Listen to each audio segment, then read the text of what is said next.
Vykavila fotičky. Ja nevedela si. Aj uvidíme nejaké fotičky. Som ťa videla, že skladaš. Áno, ale vieš, potom som si dala 2 rady takého toho.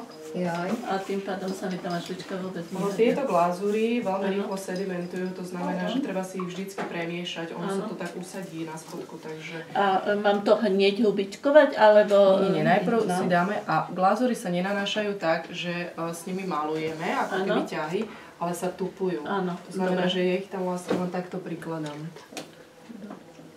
Dobre. Oni tam vlastne sami vtečú do toho a to, čo je vlastne navyše, to my potom vytrhneme vonku. To som moc nechcela. Sa potom, ona bude trošku... Nebude iná tá zelená. Ja Ona som bude... chcela tak dohnedá takú. Ja by som si túto zelenú nechala. Toto je taká moc stravová na môj vkus. Môžem si? Alebo potom by som si, viete čo, dala len hnedú zo svetlo hnedou, dobre? Dobre, dobre. Tak toto dá, lebo toto je pre mňa moc stravové. Tu, nie. Takže tu dáme tmavo hnedé.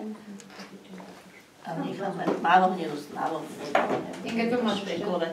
Tie vzory si dám hnedé, to isté aj vnútri hnedé a len priesvetlo. Čo sa pretriesť to druhou? Áno, to sa to hnedou sa to krásne. Hej. Tak to môžem? Môžeš. No, Máme nejaké krúžové? Čo, krúžok? Krúžok, takto potlačiť krúžok. Počkaj. Počkaj, ja môžem majú. Musím ti krúžok, nemáme na budem pracovať len s takouto hnedou. Dobre? Aj vnútra. Ja som rozbila v narkovníci, tak to už pôjdeme tlačať dve teraz. Toto mi stačí, prosím ťa. Čo, a tie krúžok?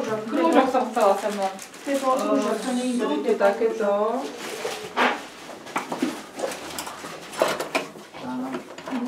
Zabudí na to. Ale to isté, presne. Áno. Môže byť? Či menší? Áno, donútra môže byť. No pozri sa úplne. Ja som si nedala všetko čisto oproti. Tak ja ti dúfam, že nech aj prídem domov čisto. No moje to počítaj vždycky s tým, že zadobriem. Ja počítam vždy, že zadobriem.